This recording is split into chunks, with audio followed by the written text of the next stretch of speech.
Hérodote.net, les chansons de l'air. Bonjour à toutes et tous, aujourd'hui sur Hérodote.net, l'Inquisition était-elle vraiment le rempart de la foi ? À l'occasion du 800e anniversaire de la tristement célèbre croisade contre les Albigeois, on est alors en 1209, nous avons souhaité revenir sur les fondamentaux, à savoir concrètement, c'est quoi les Albigeois, c'est quoi les Cathares, c'est quoi l'Inquisition concrètement ? Et enfin, un sujet un peu plus polémique, l'Inquisition était-elle vraiment le rempart de la foi ? Alors pour nous accompagner et nous aider à y voir plus clair, je suis ravi d'accueillir Laurent Albaret, médiéviste, spécialiste de l'Inquisition et auteur de nombreux ouvrages sur la question, sans mauvais jeu de mots, et notamment l'excellent Découverte Gallimard, l'Inquisition, rempart de la foi, avec un point d'interrogation. Bonjour Laurent Albaret. Bonjour.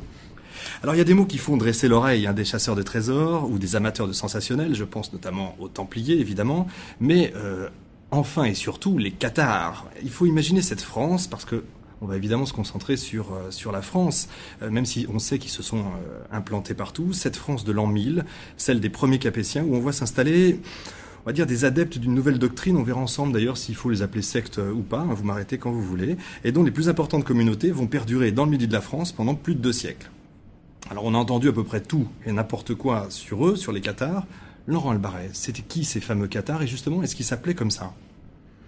Alors, concernant le terme que l'on a donné à cette dissidence, parce qu'on va parler de dissidence, on va pas parler d'hérésie. Le problème de l'hérésie, lorsqu'on parle d'hérésie, on se met, je dirais, dans un camp, et lorsqu'on parle de dissidente, on prend le terme anglais dissent, on a une certaine objectivité. Donc cette dissidence, je vais les appeler une dissidence, on lui a donné le terme un peu facile de Cathare, mais eux-mêmes s'appelaient les bons hommes, boni homines, ou les bonnes femmes.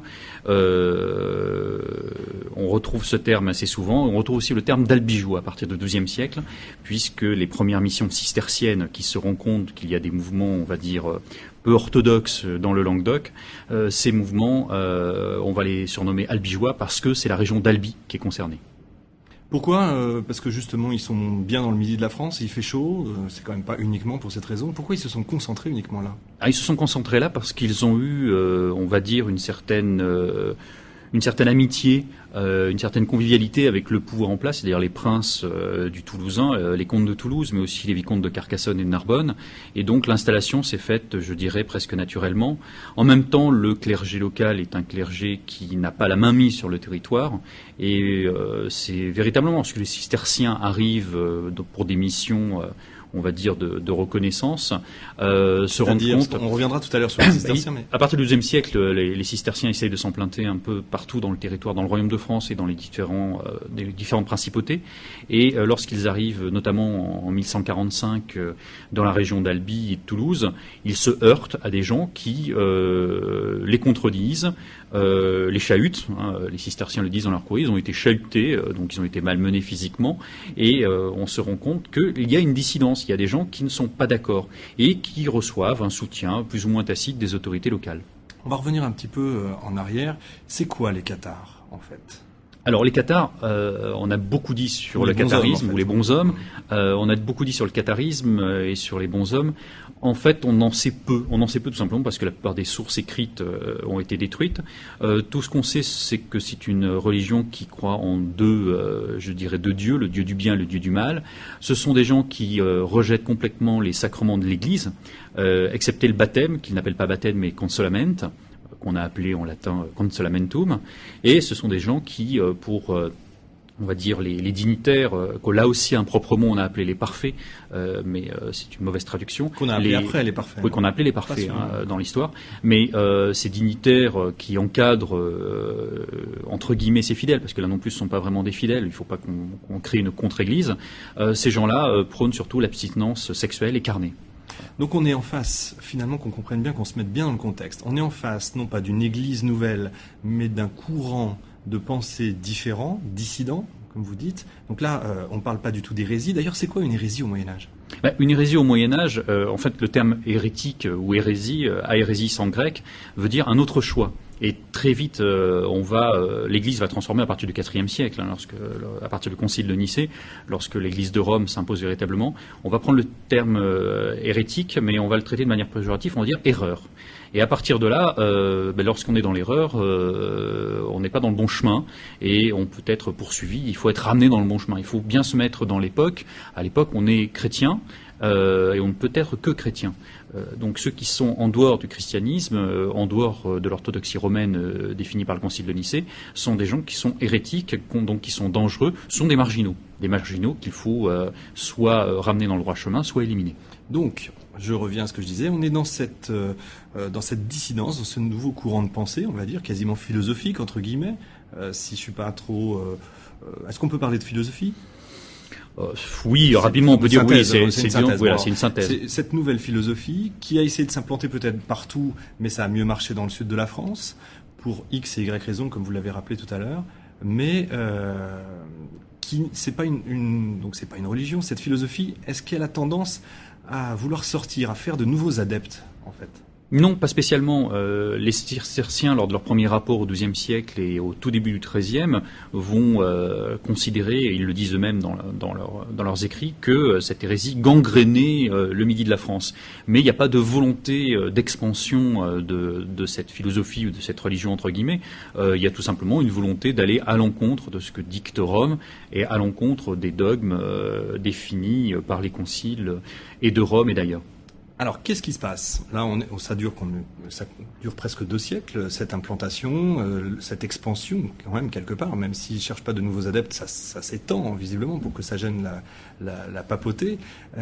Est-ce que le fait même que, on va dire, les cathares, les bons hommes, rejettent le pape, est-ce que c'est pas ce qui crée le premier vrai problème et qui déclenche tout ? Mais c'est à la fois rejeter le pape, rejeter le dogme, rejeter les sacrements, et puis c'est surtout un événement qui se produit au début du XIIIe siècle, c'est lorsque le pape envoie un de ses légats, donc un de ses messagers, et en même temps un de ses agents sur le territoire du Languedoc. Ce légat, Pierre de Castelnau, est assassiné. Alors on va y revenir justement pour parler, c'est le début de cette fameuse, c'est quasiment le lancement de cette fameuse croisade, on est d'accord. On entend d'ailleurs souvent à tort croisade des Albigeois, on est bien d'accord qu'il faut parler de croisade contre les Albigeois. Alors on entend croisade des Albigeois, on entend croisade albigeoise, on entend croisade contre les Albigeois. Ce sont 3 termes qui finalement définissent, je dirais, le même événement. L'idée de croisade déjà, ce qui est assez exceptionnel pour l'époque puisque c'est une croisade qui va être réalisée tout de même en terre chrétienne. Et puis deuxièmement, c'est une croisade, c'est une guerre militaire et une guerre militaire qui va durer 20 ans. Alors on va à nouveau se replacer dans le contexte. On est donc ça fait un peu plus d'un siècle que les cathares, les bons hommes, sont dans le sud de la France. Depuis près d'un siècle, l'Église demande, vous le disiez, aux cisterciens et aux franciscains de combattre concrètement, en tout cas d'essayer de faire changer cette dissidence et non pas hérésie, sans succès. On est en 1209, Philippe Auguste est roi de France, Innocent III est pape, et là, comme vous le disiez, se déclenche quelque chose. Il se déclenche une croisade. Donc Pierre de Castelnau a été assassiné. Pierre de Castelnau, c'est un légat. C'est un légat qui est envoyé, un cistercien, qui a été envoyé donc dans le midi de la France pour un peu rendre compte au pape de la situation de cette fameuse hérésie qui gangrène donc le midi de la France. Il est envoyé et lorsqu'il veut rentrer de mission, il est assassiné. On n'a jamais su véritablement par qui il a été assassiné, probablement par des hommes du comte de Toulouse, mais on n'en est pas vraiment sûr. Je vous interromps, comte de Toulouse, qui est pro-cathare. Disons qui est assez favorable, ou du moins assez sympathisant de la cause hérétique, de la cause des bons hommes, et qui n'engage pas de poursuite particulière contre eux, qui va jouer, les comtes de Toulouse, de Raymond V à Raymond VII, vont un petit peu jouer avec le catharisme, le soutenant par moments, le poursuivant par d'autres. Il va y avoir aussi un jeu politique de la part du comte. Mais quoi qu'il en soit, donc Pierre de Castelnau est assassiné, et Innocent III ne peut que réagir et demande une croisade, fait un appel à la croisade, comme on fait habituellement lorsqu'on engage une croisade. La chose est connue en Occident. Le mot est prononcé. Le mot est prononcé. On dit croisade. Et donc on va rassembler, on va demander aux seigneurs de se rassembler. Et alors évidemment, on appelle les seigneurs du royaume de France, les barons du Nord, comme on dit à l'époque. Les barons du Nord se rassemblent, vont descendre sur Lyon, et puis petit à petit, ils vont arriver dans le midi de la France par la Provence, et vont prendre les villes une par une, notamment Béziers, la première, bien évidemment, qui est très connue. Et puis, petit à petit, vont essayer de réduire tous les nids de résistance des seigneurs languedociens qui ne se battent pas, je dirais, pour défendre les bons hommes, mais qui se battent surtout pour défendre leurs terres. La population du Languedoc, comment est-ce qu'on peut la qualifier ? Elle est déjà pro-hérétique ou... Non, on a toujours dit, beaucoup de publications, je dirais contemporaine au XXe siècle, on dit justement que le Languedoc était totalement acquis à la cause. Il faut voir, d'après les travaux qui ont été faits notamment par Jean-Louis Biget, que cette population acquise représente moins de 15% et souvent une population des villes qui a une certaine éducation. Donc la population n'est pas acquise à la cause, va se défendre, je dirais mollement, parce que des paysans languedociens du Lauragais auront du mal à se défendre contre des croisés, des seigneurs de guerre. Je dirais la croisade va durer tout simplement parce qu'il y a des nids de résistance. Ces nids de résistance, ce sont les fameux châteaux que l'on trouve encore aujourd'hui, dont les ruines existent encore aujourd'hui en Languedoc, qu'on appelle là aussi improprement châteaux cathares, parce qu'ils n'ont absolument rien de cathare pour la très grande majorité d'entre eux. Donc de ces châteaux, il va falloir les réduire, et les réductions de ces places fortes prendra du temps. Jouent en même temps, sans rentrer dans les détails, mais des problèmes politiques, des négociations, des intrigues, ce qui fait que cette croisade va durer. Elle va durer combien de temps? Elle dure 20 ans. Elle dure 20 ans. On parle de la croisade contre les Gelbigeois. On pourrait dire les croisades, puisqu'il y a eu 2 croisades, une croisade des seigneurs, et puis, en l'absence de résultats, on a déclenché par la suite une croisade royale qui a duré très peu de temps et qui a réduit, je dirais surtout, qui a soumis le comte de Toulouse. Alors on va peut-être couper court à tous les fantasmes, parce que très souvent, quand on parle des cathares, on parle du trésor des cathares. Le pape, le roi de France, aucun des deux n'allait chercher le Graal. Non, aucun n'allait chercher le Graal. On voulait, pour l'un, le pape, réduire une dissidence qui le gênait, une gangrène, et pour le roi de France, il y avait peut-être en arrière-pensée l'idée de prendre une partie du comté de Toulouse, de la vicomté de Carcassonne aussi, ce qu'il obtiendra durant le XIIIe siècle, justement un peu grâce à cette croisade, puisque cette croisade s'achève au bout de 20 ans, donc en 1229, à travers un traité qui s'appelle le traité de Mauparis, qui a été fait en 2 étapes. Et dans ce traité, il est dit que l'héritière du comte Raymond VII de Toulouse, Jeanne de Toulouse, doit épouser un des frères du roi. Ce sera Alphonse de Poitiers, qui sera à la mort de Raymond VII, le nouveau comte de Toulouse. Alphonse de Poitiers et Jeanne n'auront pas de descendance, et en 1271, le Languedoc tombera dans l'escarcelle de la couronne de France. L'intérêt des barons français de descendre et faire la croisade, c'était quoi? C'était de récupérer des terres? C'est un intérêt qui est partagé. En fait, il y a aussi l'intérêt de récupérer des terres, mais il y a surtout l'obéissance au roi. C'est le fameux lien féodo-vassalique, on obéit au roi, il y a un appel à la croisade, on obéit au roi et à l'église. Évidemment, on va récupérer des terres. Ce qui est assez amusant de voir, c'est que ces barons qui récupèrent des châteaux, pour certains vont les garder quelque temps, mais pour d'autres, très vite, ils vont les abandonner et les remettre entre les mains de seigneurs locaux, plus ou moins acquis au royaume de France. Et beaucoup de choses sont à refaire par la suite, puisque certains de ces châteaux tomberont de nouveau entre des seigneurs qui sont foncièrement indépendants et assez favorables à la cause des hérétiques. Donc vous l'avez dit, croisade, qui dit croisade dit combat. Est-ce que militairement parlant, la croisade a été une réussite? Militairement parlant, oui, la croisade est une réussite, puisque l'objectif était de mettre au pas les forteresses languedociennes. Donc les forteresses sont prises, on assiste à de nombreux bûchers d'hérétiques ou de soi-disant hérétiques, parce on avait tendance un peu à brûler. Le chef de la croisade pendant cette période est un certain Simon de Montfort, et Simon de Montfort, on a peu de témoignages sur le personnage, mais c'est un personnage qui est un chef de guerre. Et lorsqu'il capture des hérétiques, la plupart du temps, il les brûle. On a fait souvent, on en reparlera, mais l'amalgame avec l'Inquisition, déjà, on a toujours dit que l'Inquisition avait beaucoup brûlé pendant la croisade, mais l'Inquisition n'existe pas encore. Ouais. Et puis il y a cette fameuse phrase qui n'a probablement jamais été prononcée lors de la prise de Béziers, tuez-les tous, Dieu reconnaîtra les siens. Ça n'a jamais été prononcé, mais ça donne un petit peu l'ambiance de cette croisade, c'est-à-dire que on part du principe qu'il n'y a pas de quartier à faire et que la population est une population dissidente et qu'il faut véritablement la mettre au pas. Mais cette croisade par l'épée, est-ce qu'elle a quand même mis au pas les hérétiques ou pas du tout, parce que finalement ils continuent? Non, alors justement, les problèmes c'est qu'ils vont continuer, mais ils vont devenir clandestins.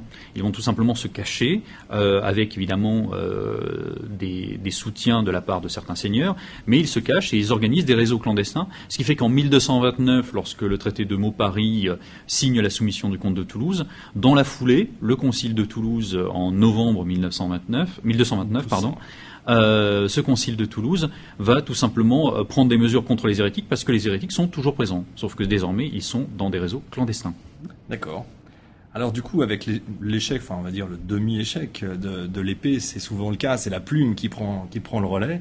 Le pape, par une bulle de 1233, soit 24 ans quand même après le lancement de sa croisade, ce qui est quand même énorme, crée un tribunal spécifique chargé spécialement de la lutte contre les hérésies, c'est l'Inquisition. Alors avec notre grille de lecture, on va dire actuelle, on dirait que c'est une sorte, je sais pas, encore une fois vous m'arrêtez, une sorte de loi d'exception et que les inquisiteurs sont eux complètement au-dessus de toutes les lois habituelles. Vous écrivez même, Laurent Albaret, dès cette date, les inquisiteurs disposent de pouvoirs spéciaux comme la condamnation de tout suspect à des peines de prison perpétuelles et l'exhumation des cadavres des suspects de catharisme pour qu'ils soient brûlés. Je répète bien, exhumation des cadavres, ce que normalement équivaut à une excommunication immédiate. Pardon, je pense même à Léonard de Vinci quelques siècles après, qui aura des problèmes avec la dite Inquisition, justement parce qu'il exhumait des cadavres.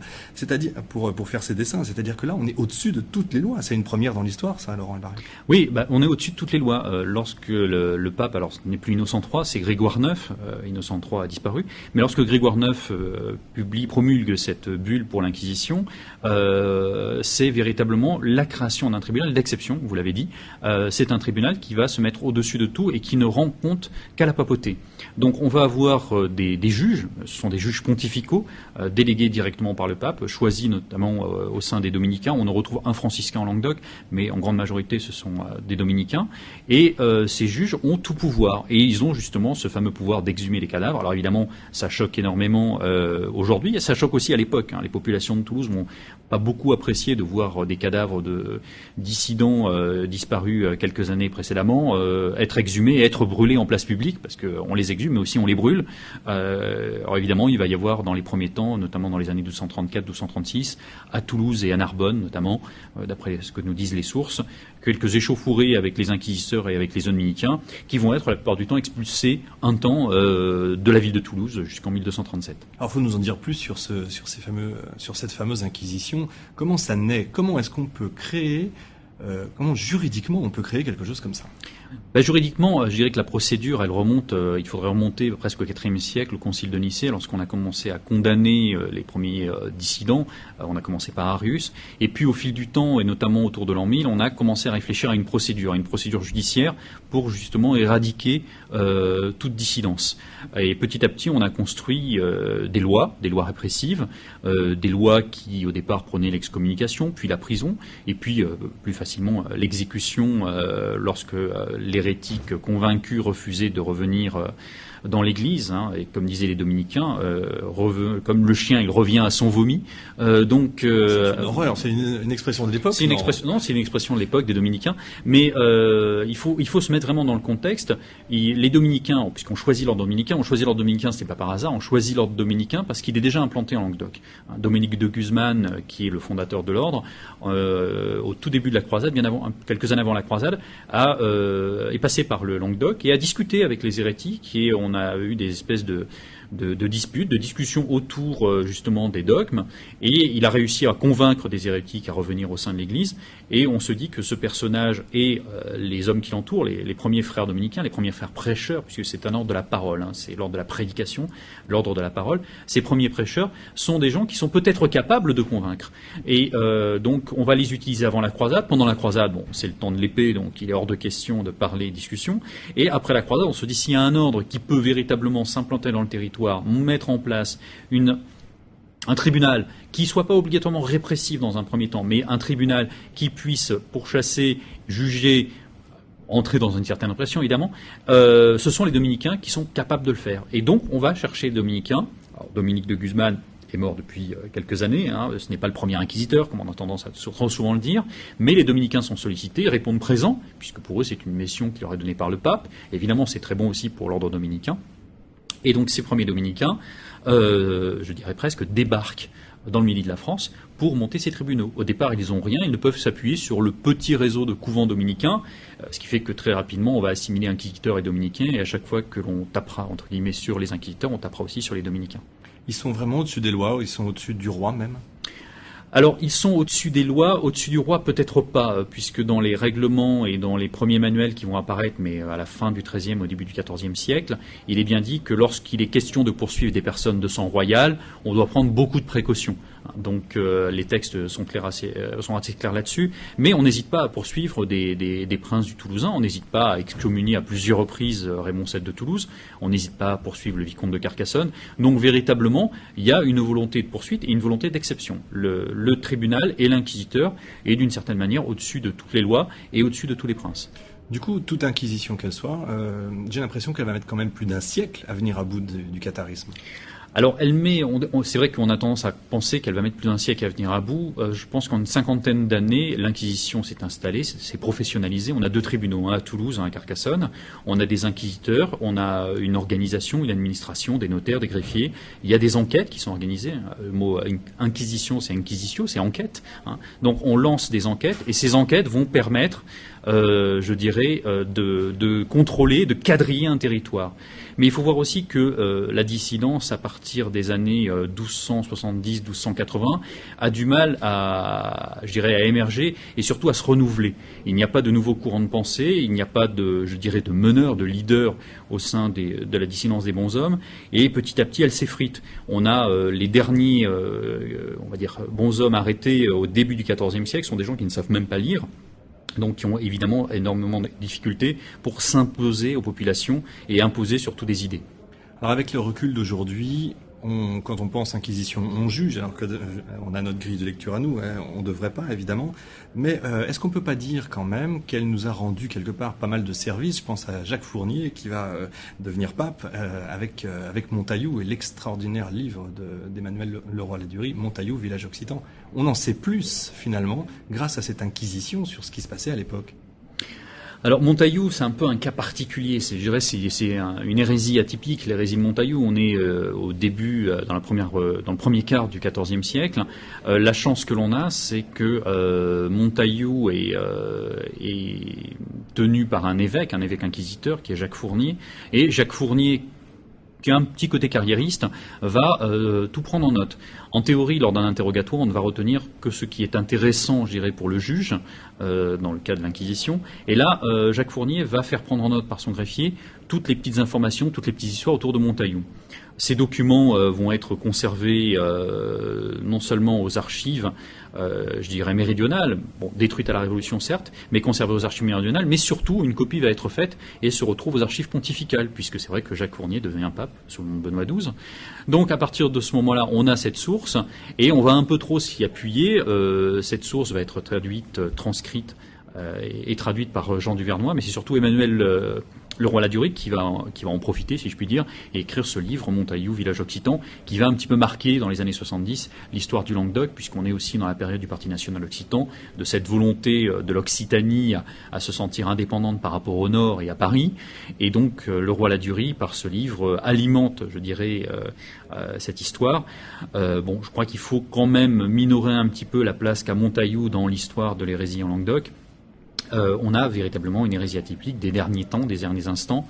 On retrouve un petit peu de tout dans ce Montaillou, mais c'est je crois, un très bon témoignage sur la société méridionale de l'époque. Une vraie photographie d'un instant T, finalement, d'une époque quasiment révolue, peut-être. Oui, c'est une bonne photographie.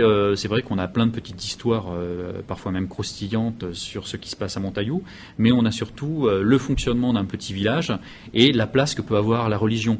Lors d'un colloque récent à Fangeau, j'avais justement parlé de Montaillou au sujet de l'anticléricalisme. On a plus, je dirais, lorsqu'on lit Leroy-Ladurie, une idée d'anticléricalisme plus que d'hérésie à travers les témoignages sur Montaillou.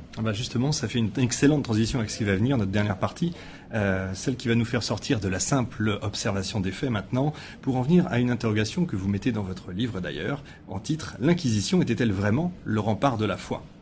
On peut imaginer, et vous m'arrêtez encore une fois, s'il le faut, on peut imaginer que c'était plus le rempart d'un système, d'un mode de vie, alors là je vais aller loin, des élites ecclésiastiques qui ont eu peur pour elle, Laurent Albaret, plutôt qu'un rempart de la foi. Il y a un peu de tout. Il y a véritablement, il faut se remettre un peu dans cette période du XIIIe, XIVe siècle. Il y a véritablement l'idée de défendre la foi, parce que la foi est menacée. Il y a aussi une volonté de Rome de garder, je dirais, le contrôle de la religion, le contrôle du clergé aussi, et d'avoir, je dirais, cette complicité de pouvoir avec les rois et avec donc le roi de France pour le cas du Languedoc. Donc il y a un peu de tout ça qui joue, et c'est cette volonté que l'on a qui fait que l'hérésie, une fois, on va dire, éradiquée ou diminuée, l'Inquisition va continuer à perdurer, puisqu'au XVe siècle, l'Inquisition est toujours présente, même si elle devient un outil parfois entre les mains du pouvoir, que ce soit du pouvoir religieux ou du pouvoir royal. Parce qu'il faut, encore une fois, on parle que de la France, mais on parle de l'hérésie cathare là aujourd'hui, mais cette hérésie, enfin cette dissidence cathare s'est propagée partout en Europe. Elle s'est surtout propagée. Alors on a tendance un peu à mettre l'étiquette cathare sur beaucoup de dissidences, mais on retrouve véritablement des mouvements dissidents proches de ce que l'on connaît en Languedoc, évidemment en Italie, puisqu'il y a eu une fuite des dissidents. Pourquoi évidemment ? Parce que c'est un territoire qui est proche, qui est un territoire qui est d'accès facile, donc on va avoir des réseaux clandestins qui se mettent en place, notamment avec la Lombardie, et on va retrouver des mouvements hérétiques dans le nord de l'Italie. On en a un petit peu en Espagne, et puis en Allemagne, on a tendance à assimiler quelques mouvements hérétiques au catharisme, dans le nord de la France aussi. Je crois que il faut se rendre compte que les communications à l'époque n'étaient pas celles d'aujourd'hui, et peut-être il y avait évidemment, on va dire, des marqueurs, comme je dis parfois, qui faisaient entendre qu'on avait affaire à une dissidence, et une dissidence qui rapprochait les albigeois, mais c'était pas toujours quelque chose qui venait directement de la dissidence albigeoise. Donc le tribunal de l'Inquisition, pour revenir à lui maintenant, instrument du pouvoir de l'Église en fait. C'est le bras armé de l'Église ? Oui, d'une certaine manière, c'est le bras armé, c'est la justice ecclésiastique d'exception. On est au-delà du pouvoir de justice de l'évêque ou de l'archevêque, on est dans une justice d'exception et dont les dominicains sont, je dirais, le maillon fort. Et Rome va l'utiliser. Rome l'utilise au Moyen-Âge, l'utilisera moins à l'époque moderne, mais au Moyen-Âge va l'utiliser. À l'époque moderne, c'est un petit peu différent, puisque souvent on a tendance à parler de l'Inquisition pour l'Espagne. Évidemment, en Espagne, à l'époque moderne, on a une Inquisition, mais la seule différence, c'est que là, qu'on a une Inquisition qui est une Inquisition d'État, c'est-à-dire qui a été demandée et instituée et organisée par les rois catholiques, alors qu'en Languedoc, on a une Inquisition pontificale. C'est véritablement la différence. Enfin, c'est une exception qui dure quand même, parce que on peut peut-être le rappeler, l'Inquisition meurt quand, définitivement ? Alors c'est selon les territoires. En fait, je dirais la dernière trace d'un tribunal d'inquisition se retrouve en Espagne, à l'époque napoléonienne. C'est Napoléon qui met fin à l'inquisition. Les Cortés, en 1813, vont renforcer cette idée de terminer l'inquisition. Puis, après l'époque napoléonienne, on remet en place un tribunal d'inquisition qui définitivement disparaît dans les années 1830-1840. On est donc 600 ans plus tard. On est 600 ans plus tard. À partir de ce moment-là, on ne parle plus d'inquisition. L'inquisition est en sommeil. Mais au XXe siècle, on reprend, je dirais, cette inquisition. Il faut voir qu'à l'époque moderne, on ne parle plus trop d'inquisition, on parle de Saint-Office. C'est le nouveau terme qu'on utilise. Et en 1917, on va remettre en place une congrégation du Saint-Office, qui est plus, on va dire, un organisme qui est plutôt chargé de régler les affaires de foi à l'intérieur de l'Église. Cette congrégation du Saint-Office, donc en 1917, va être modifiée à Vatican II, en 1965, à la fin de Vatican II. Ça va être un des derniers actes des papes de Vatican II, le 7 décembre 1965, à motus proprio, donc un acte législatif du pape directement. Le pape va décider que cette congrégation du Saint-Office se maintient, mais elle va prendre le nouveau nom de Congrégation pour la doctrine de la foi. C'est une aujourd'hui des 6 congrégations du Vatican. D'accord. Donc, avec le recul historique aujourd'hui, c'est vrai que c'est toujours plus facile. Est-ce qu'on ne peut pas dire que l'Inquisition était un formidable outil de régression mentale ? En fait, je pense aux Templiers, Jeanne d'Arc, Galilée, autant de sujets qui ont été biaisés du simple fait de la peur de l'Inquisition. C'est-à-dire qu'en gros, ça empêche d'avancer, ça empêche de progresser. Oui et non. C'est un outil de persuasion, de coercition, ça c'est clair. On le retrouve à travers les procès, à travers les interrogatoires, même s'il en reste peu. Il n'y a pas eu, je dirais, d'excès particuliers. Il y a eu une répression, c'est clair. De régression mentale, peut-être pas. Ça a permis, je dirais, de mieux connaître, par exemple, les thèses de Galilée, puisqu'elles ont été conservées à travers les procès. Ça nous a aussi permis... Vous êtes en train de dire qu'en fait, sans l'Inquisition, on aurait moins connu Galilée, en tout cas, on aurait moins connu son travail. On aurait peut-être moins connu le travail de Galilée, on en aurait moins connu, je dirais, sur les dissidences du Moyen-Âge, notamment la dissidence des bons hommes, puisqu'aujourd'hui, si on en connaît un petit peu, pas beaucoup, mais un petit peu sur la dissidence albigeoise, on la connaît surtout à travers les sources inquisitoriales. Alors, je ne dis pas que l'Inquisition n'a pas fait beaucoup de mal à l'histoire et au courant de pensée quel qu'il soit, ça c'est clair, on peut pas revenir là-dessus, l'Inquisition a fait beaucoup de mal, mais je me place en tant qu'historien, en tant que médiéviste, l'Inquisition au Moyen-Âge est un système que Rome met en place et que tout le monde va accepter. Il n'y a pas d'opposition. L'opposition, elle ne vient que de ceux qui sont pourchassés par l'Inquisition. Je comprends. Donc en fait, ça revient un peu à dire ce que je voulais dire avec Montaillou. Finalement, ça nous permet des photographies par-ci par-là de tas d'histoires, de moments de vie finalement qu'on n'aurait pas eu si jamais il n'y avait pas eu ces enquêtes. Oui, les enquêtes nous permettent d'avoir des moments de vie. Des moments de vie qu'il faut cependant prendre avec précaution, parce qu'encore une fois, les textes qui nous restent, ce sont les sources, ce sont les interrogatoires, c'est un seul point de vue, bien évidemment. C'est le point de vue, je dirais, du juge, mais c'est aussi un point de vue qui est organisé. Il faut voir que les enquêtes, au Moyen-Âge, on ne va pas prendre on prend toute la déposition, bien évidemment, mais le soir de l'interrogatoire, le greffier ou le notaire, la plupart du temps, va remettre au propre et ne va conserver que ce qui peut intéresser le juge. Donc évidemment, on va avoir un peu une sorte de tri dans les informations, donc il nous reste finalement que la parole du juge et non pas la parole du condamné. On dit toujours que l'être humain ne change pas, qu'il évolue, mais que finalement il reste le même. Est-ce qu'on peut rapprocher l'Inquisition de ce qui s'est passé sous la Révolution française, avec la terreur, les procès staliniens, le macartisme, le Patriot Act aujourd'hui? En gros, dès qu'il y a un moment d'exception, il y a toujours une espèce de répression importante et lourde. Oui, il y a une répression importante et lourde. Je crois peut-être que la différence se joue sur le fait que l'inquisition médiévale qu'on a connue dans le milieu de la France est une inquisition qui est organisée. Il y a des textes, il y a, je dirais, des textes juridiques. Mais la terreur aussi, et c'était aussi des juristes d'ailleurs. Oui, la terreur aussi. Sauf que pour le cas de l'Inquisition, contrairement là aussi, pareil, aux idées reçues, l'Inquisition n'a pas brûlé systématiquement, n'a pas condamné systématiquement. On a énormément de cas de gens qui n'ont pas été condamnés.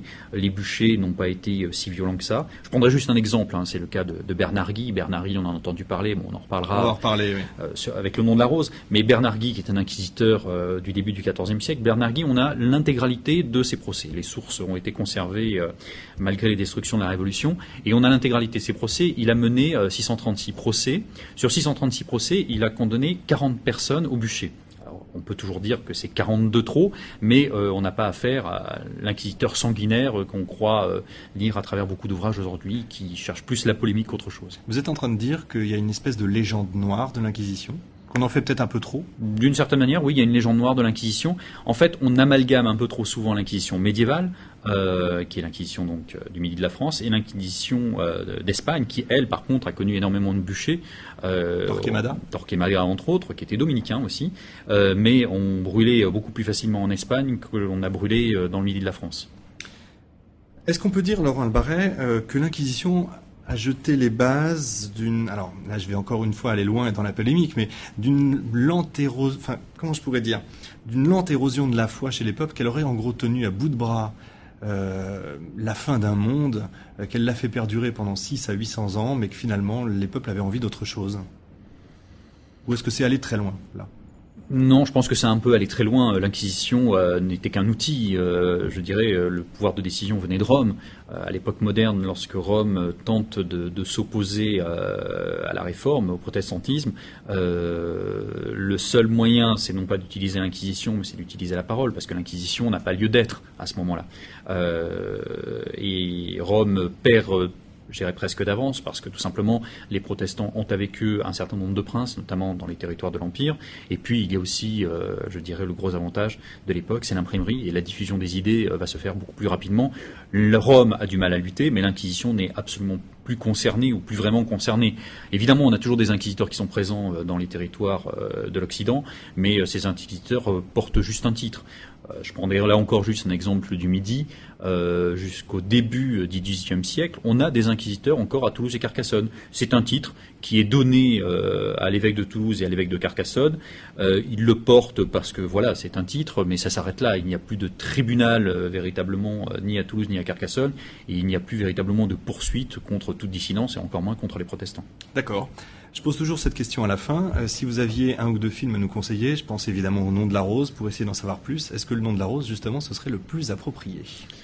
Les films, il n'y en a pas vraiment qui reprennent, je dirais, avec justesse et avec authenticité, je dirais, l'histoire de l'Inquisition. Par petites touches, certains films abordent le problème de l'Inquisition ou les tribunaux. C'est vrai que le Nom de la Rose est le premier. Je dirais que c'est celui qui a fait d'une certaine manière le plus de mal à l'histoire de l'Inquisition médiévale. Le plus de mal ? Le plus de mal, parce qu'on présente évidemment Bernard Guy comme un être sanguinaire, et donc c'est resté dans l'histoire. Et puis c'est une présentation du procès qui ne correspond pas vraiment à la réalité d'un procès. Si on se rappelle, dans le Nom de la Rose, le procès est public, toute la communauté du monastère assiste, enfin de l'abbaye assiste au tribunal est présente en tant que public. La plupart du temps, le tribunal jugeait et interrogeait, et c'était de manière discrète, c'était sans présence de témoins. Et donc la manière dont est présenté le tribunal d'inquisition dans le Nom de la Rose est quand même très discutable.